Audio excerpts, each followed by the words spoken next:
Welcome to America's National Vietnam War Veterans Day observance at the Vietnam Veterans Memorial. I'm Marine Corps veteran Martin Martinez Jr., your Master of Ceremonies, and a son to a Vietnam combat veteran, U.S. Army Specialist 5, Martin Martinez Sr., who served in Vietnam from 1969 to 1970.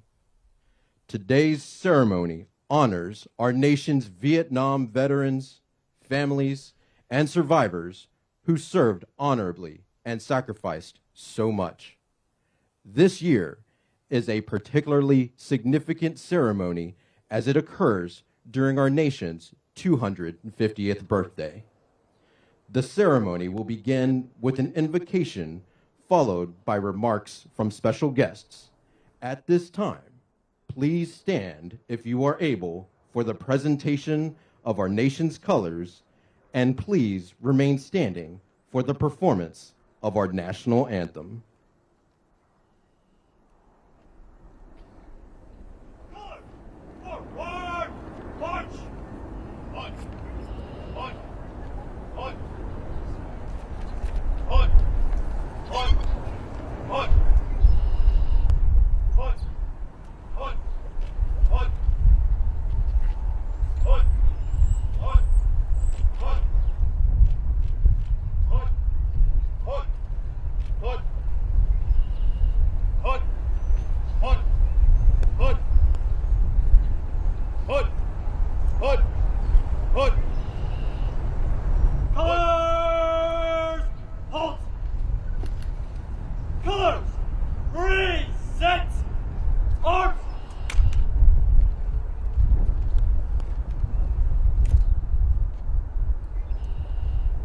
Oh, say, can you see by the dawn's early light what so proudly we hailed at the twilight's last gleaming, whose broad stripes and bright stars through the perilous fight o'er the ramparts we watched were so gallantly streaming, and the rocket's red glare, the bombs bursting in air, gave proof through the night that our flag was still there.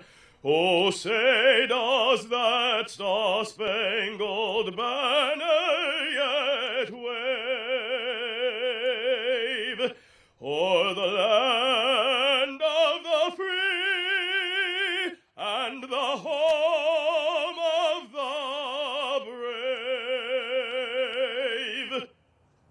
Colors, right shoulder, arms.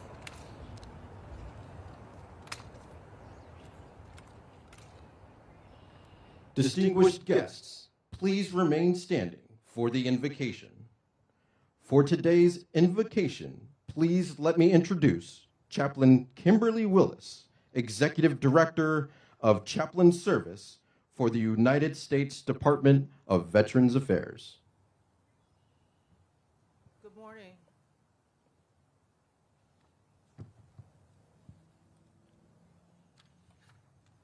Please join me in prayer, reflective of your tradition as I pray in my tradition. Gracious and sovereign God, on this sacred day, Vietnam War Veterans Day, we gather where memory lingers like morning mist and gratitude rises like the sun. We come anchored in your word, which states that the Lord is close to the brokenhearted and saves those who are crushed in spirit. Draw near to us, O God, as we stand on this holy ground of remembrance. We remember those who answered the call, who walked into valleys unknown. Guided by duty, sustained by courage, they moved through shadows and fire, yet held fast to something greater than themselves, each other, their families, their country, their God. So we honor those who did not return, seeds sown into the earth of a distant land, yet rising in legacy, in memory, and sacred trust. Receive them, O God, into your eternal keeping. Let light perpetual shine upon them like stars that refuse to be extinguished. We lift before you those who came home but carry echoes of the battlefield within, for bodies that bear the weight of history, for minds where memories linger like unending light, for spirits thirsting for peace. Be their refuge and their restoration. As you have spoken, he heals the brokenhearted and binds up the wounds. So bind, O God, what has been broken. Speak peace into the storm within. Let healing flow like a quiver through every unseen place of pain. We remember the families, those who stood as watchful sentinels of love, who held faith through absence and embraced both the returning and the unspoken losses they carried. Be their shelter, O God, their strength beneath the weight, their song in the silence. As your word declares, God is our refuge and strength, a very present help in trouble. And now we turn to those still unaccounted for, the prisoners of war, the missing in action, names carried on the wind, yet never lost to you. For you have said, can a mother forget the child at her breast? Though she may forget, I will not forget you. Hold them, O God, in the palm of your eternal care. Sustain the families who wait, whose hope flickers like a candle in the night.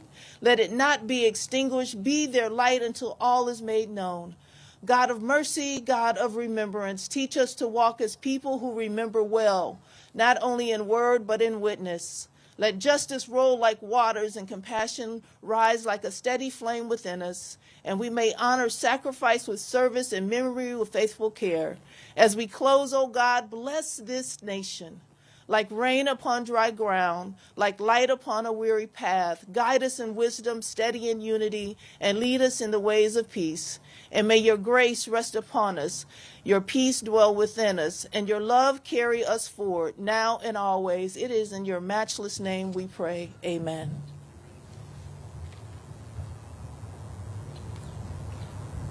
Retire the colors.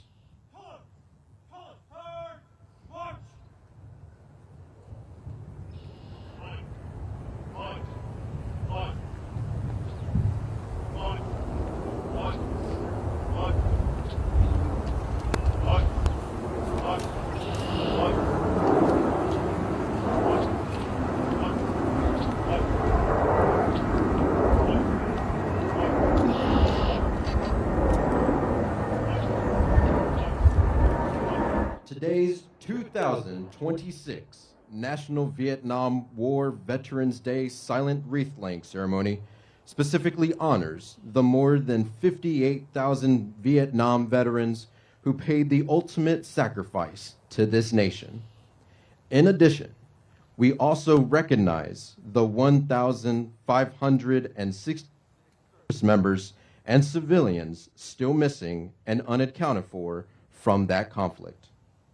At this time, we will now observe a moment of silence to honor those who are unaccounted for and their families. Please reflect quietly during this time.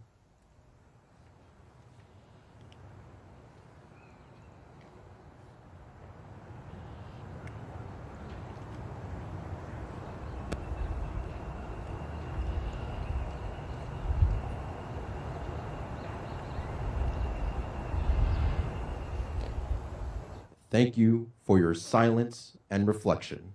Please be seated.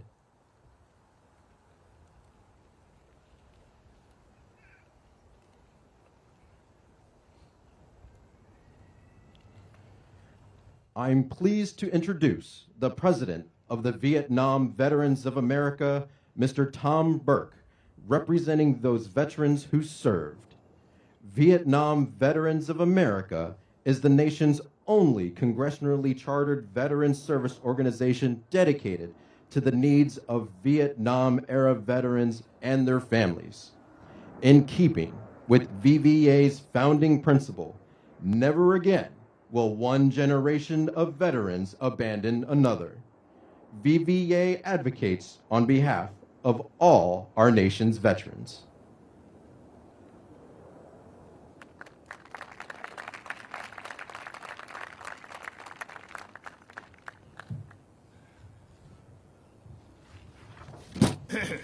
Good morning, everyone.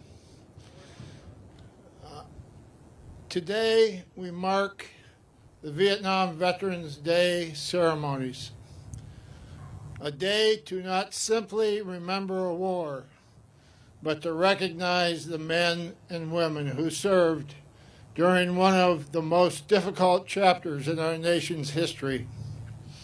For 250 years, Americans have been answering the call to service in our nation's military. For many Vietnam veterans, during the years of Vietnam, coming home was not the moment of welcome and appreciation that earlier generations experienced.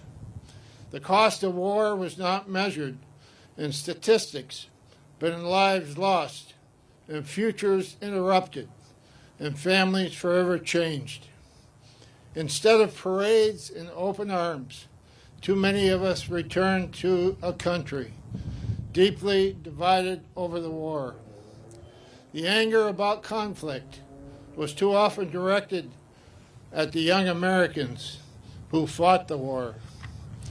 Many Vietnam veterans were ignored. Many were disrespected. Too many were blamed. The veterans who served were not responsible for the war, but they answered the call to serve their country anyway. Their experience shaped an entire generation. They gave birth to the Vietnam Veterans Guiding Principle. Never again will one generation of veterans abandon another.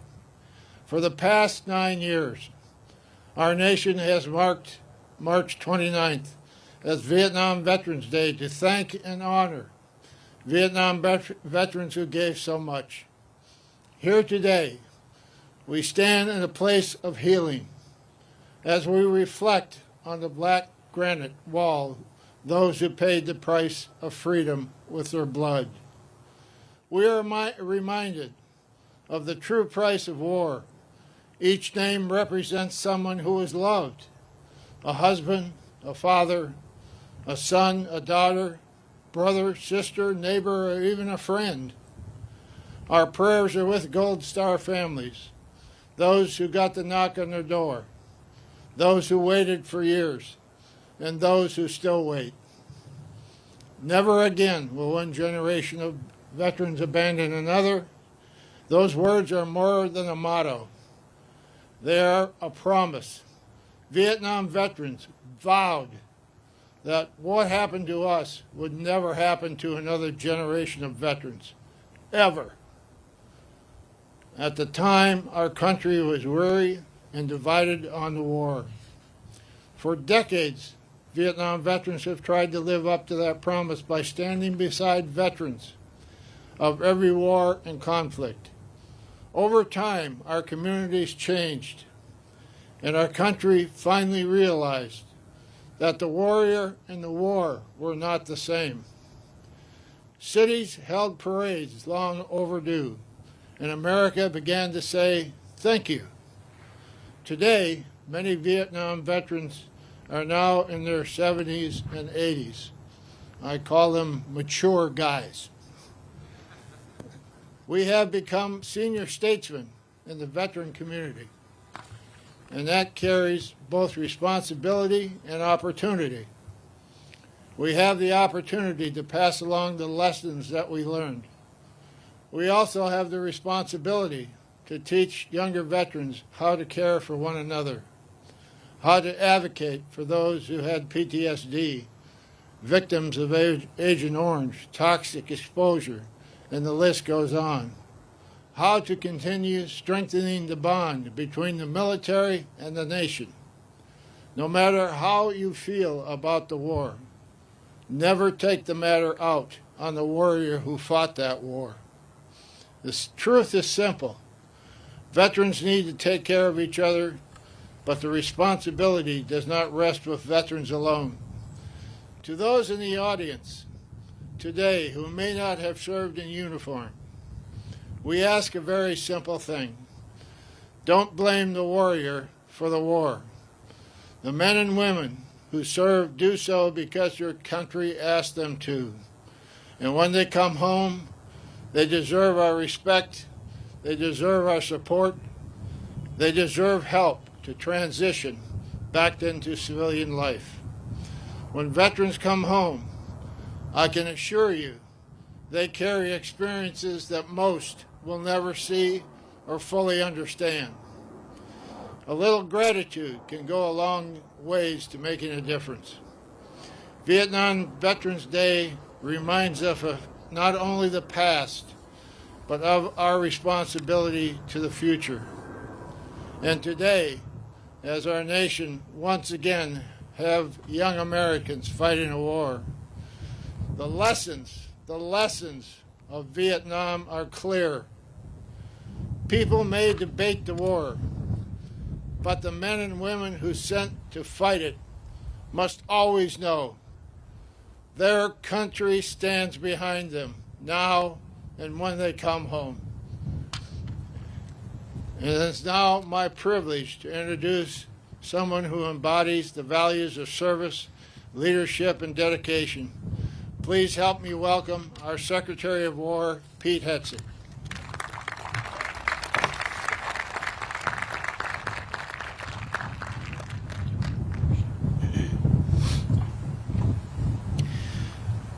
Well, Tom, thank you very much for those words on this sacred ground, this wall, these names, truly sacred ground. And what's said on that flag, that POW MIA flag, is "You are not forgotten." And we say a lot, often, never forget. And I can say on behalf of our department, having been in Vietnam a few months ago, having been around the globe, we have not forgotten. We're still looking.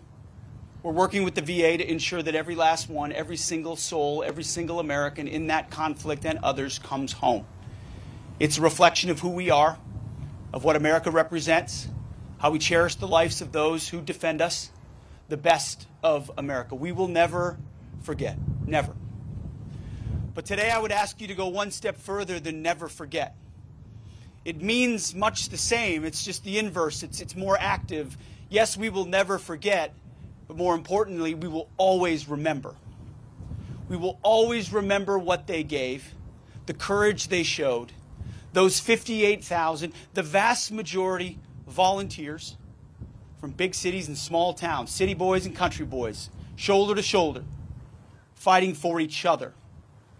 We will always remember the courage they showed, their willingness to be cold warriors. Never forget the context of this conflict. There was a Cold War around the globe, and it was unclear who would rise and who would fall, who would win and who would lose.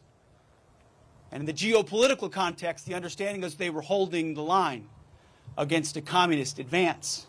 That was their belief. That's what they volunteered for. We always remember why they fought.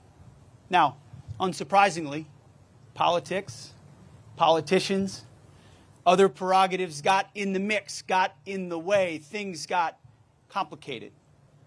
But for those warriors, their mission on that battlefield for each other remained clear to them, if not in the macro sense. We always remember them for what they were willing to do. And I can say, as a veteran of Iraq and Afghanistan, it is the Vietnam generation. It is those warriors who looked to us, that generation, Vietnam specifically, that looked at us and said, welcome home. That looked at us and said, we have your back. That looked at us and separated the politics from the warriors. They walked up and shook our hands. And then we had a chance to look back at them and say, welcome home. In a way that we didn't even understand, because we weren't even born, we were kids. One small example, a member of my community, his name is Ron Lasuda. He's a Vietnam veteran. I hope he texts me after this when he sees this. Family friend of ours. I grew up playing basketball with his sons, and he's a heck of a player himself. Still plays today. I had no idea that he was a Vietnam veteran. Neither did our entire community for the entirety of the time that I was growing up. No idea at all, because Ron didn't talk about it. Nobody talked about it. He'd been internalized to not talk about it. Only in the last 10, 15 years was he willing to talk about his Purple Heart recipient. showed incredible courage on the battlefield, should be celebrated by the community. And he is now, as we right those wrongs. But he welcomed me back before I knew at all what he had done, which is a testament how they took the pain that they felt, the rejection that they felt, and they poured it, Tom, as you said, into the next generation, to never forget and to always remember. And now it's veterans of this generation that turn to those on the battlefield right now,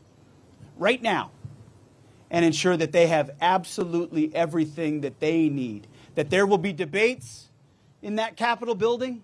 There will be debates all across the nation. But what we know is that we will have the backs of those warfighters.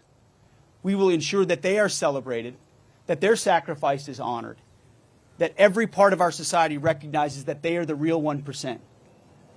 The special Americans willing to raise their right hand and commit to something greater than themselves. And what the Vietnam generation did, they did it when it was unpopular. Then when they did it when society told them other things were important, those Americans recognized that putting the uniform on and fighting for their country was the single most honorable thing they could do, whether the country recognized it or deserved them or not. And so on this day, I'm grateful for the VA for recognizing this, holding it up, and honoring Vietnam veterans. We'll do everything we can in our department to continue to do the same, to ensure that we never forget what they did, and that through line continues so that our country never commits the sins that it committed on that generation ever again. And those who repaired it were not the protesters of that time, but were the men and women in uniform who came home, built families, built communities, built churches, built businesses, and then poured into the next generation of warriors who came home and ensured it never happened again. So may we always remember what they did and continue to live it through to the current generation. May God bless our Vietnam veterans. Thank you.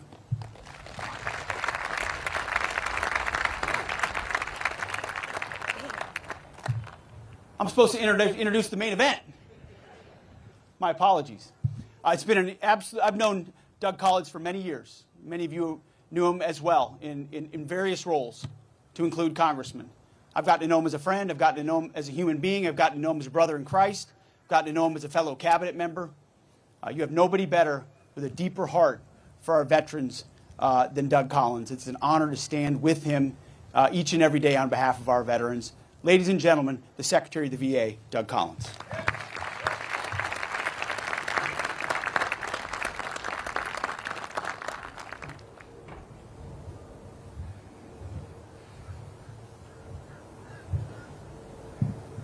Good morning. You know, when I was walking down and listening to Tom and Pete, my mind goes back to a time almost 38 years ago. It was a time not like this. It was a quiet evening. And a young Hill intern who had nothing to do that night said, I want to go by and see the wall. And I walked the same path that I walked about 15 minutes ago, except by myself. It was at night, and as those of you who know, it has a special place here at night. Something begins to speak to you. And as you walk by, you could feel the presence.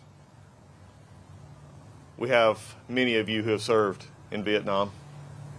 Some of our Medal of Honor recipients and soon to be are those who served in wars like myself and Pete in a faraway place called Iraq. But on that night, I had no idea what my future held. But I could hear the voices of this wall. I didn't know what to expect. It was my first time. As I walked down through there, I began to see the very things that you see at the foot of this wall now. I stopped to read the letters. I noticed the note from a young girl that said, Dad, I miss you. I wish I could tell you. I see packs of cigarettes. Yeah, even a beer can.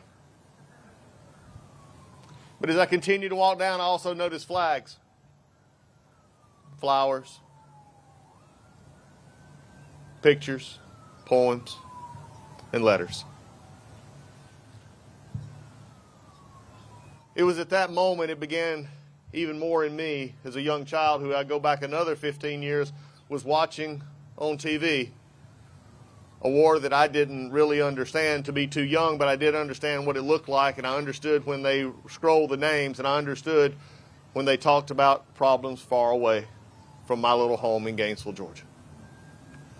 You see, when you begin to put things together, it leads you from your past to your future. Last year was 50 years of us leaving Vietnam. I choose not to look at it as 50 years of remembrance that we have. I now choose to look at this next year as an eternity of looking forward and taking the lessons that were given to us. The lessons of sacrifice and love. The lessons of a young man who I served with in the Georgia State House, who was, when he was young, came home, and I remember sitting in the little anteroom off the Georgia House floor, and he looked at me because I was getting ready to deploy. And this is a man who didn't say a lot, Tom. But he began to talk, and with tears welled up in his eyes, and he said, "I'm going to tell you something, Doug. When you come home, I'm going to be there." He said, "I'm going to say, it's good to see you." He said, because when I got home, I got into a cab, and the cab driver looked at me and saw me in my uniform, and he said, "Did you just come over?" And I said, "Yes, I just got home." He said, "Get out." Never again. The warriors of this country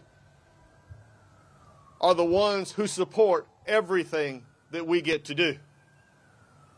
From the press to the protesters, from the good to the bad, it is those who raise their right hand and say, "I will go because others have went before me. I will go because I have been given more than I could ever repay." When President Trump honored me by putting me in this position, a lifetime of experience began to come together. Not something I expected.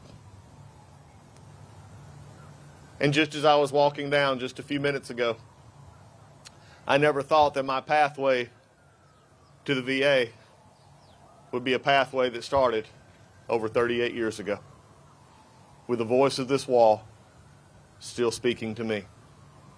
The Vietnam veteran changed the VA more than any generation it has been around. It came back and was met with not the adequate care that it should have gotten. It came back and met with almost, frankly, no care and left by themselves.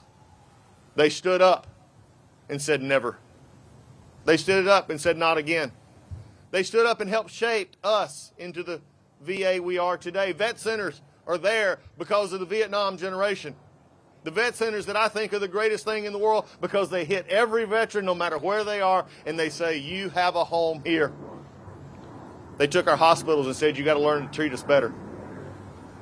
They took our benefits and went to Congress and said, "You're missing some, and we don't want to forget."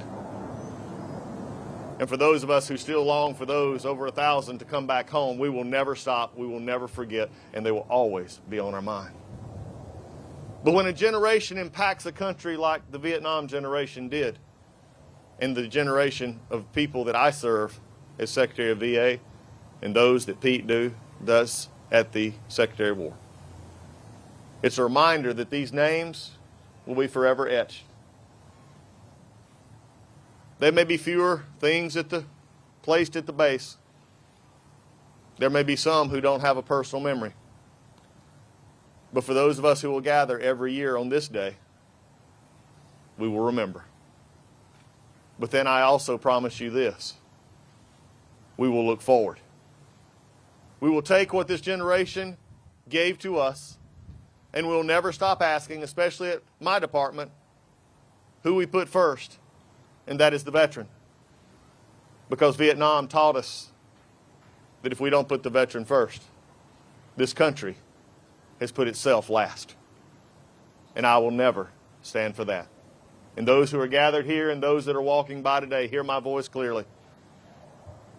From this president on down, there's a solemn meaning to the word service. There's a solemn meaning to the word sacrifice.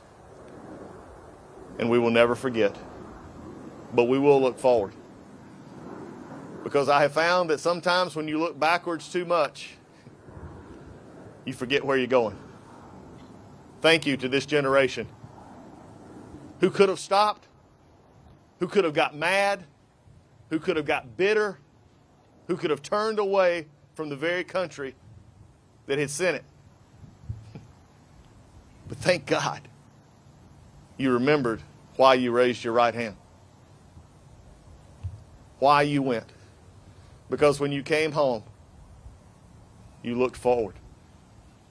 And it is that forward that brings us here today. For generations may not hear what I speak or any of us spoke today. But I do know that as long as veterans band together, is this brotherhood and sisterhood of those who serve, remember, we'll always remember why this country is strong. We'll always remember why we are the light of the world, because we treat those who serve us as they should be treated. Veterans first is simply our guiding principle at the VA. But for those of you who didn't hear it, for those of you who had to suffer through it, for those of you who had to take your pain and turn it into positive for those that came after, all I'll have to say is on this day, again, as all others, welcome home, and God bless you.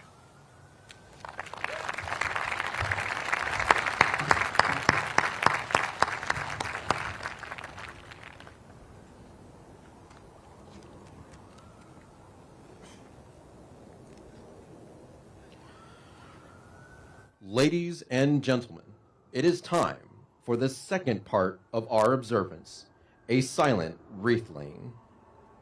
3 wreaths will be presented today. The first, the center wreath for National Vietnam War Veterans Day, will be laid by the Secretary of Veterans Affairs, the Honorable Doug Collins, the President of the Vietnam Veterans of America, Mr. Tom Burke, and the Secretary of War, the Honorable Pete Hegseth. This wreath is a symbol of commemorating the significance of this day. The second wreath, to its left, to honor our nation's warriors, will be laid by Vietnam veterans Army Sergeant John Reiling III, Army Specialist Dominique Yezo, and Air Force Master Sergeant Rose Duvall, who is also a Gold Star mother. This wreath is to honor our Vietnam veterans, those still missing, those still with us, those represented on the Vietnam Veterans Memorial, and those who have passed since the war. The final wreath, to the right, is to honor our warriors' families and will be laid by the Gold Star wife of Lieutenant Commander Barton S. Creed, Miss Susan Creed Percy, the Gold Star daughter of Lieutenant Colonel Anthony C. Shine, Miss Colleen Shine, and Carrie Rogers, son of Major Charles E. Rogers, who remains missing and unaccounted for. All of these carry important and symbolic representations, and with this wreath laying, we honor the service, valor, and sacrifice of all of our Vietnam veterans and remember the deep loss and sacrifice by their families. There will be a moment of silence after each wreath is laid.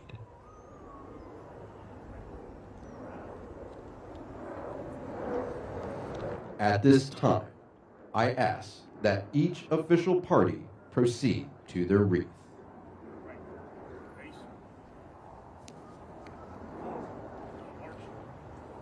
Taps will be played after all 3 wreaths are laid and will mark the conclusion of today's ceremony. As a reminder, when taps is sounded, stand if able, and render honors by placing your right hand over your heart or rendering a hand salute. For all observers, I ask that respectful silence is maintained throughout the ceremony. After the formal wreath laying, the ceremony will conclude.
This concludes the 2026 National Vietnam War Veterans Day observance.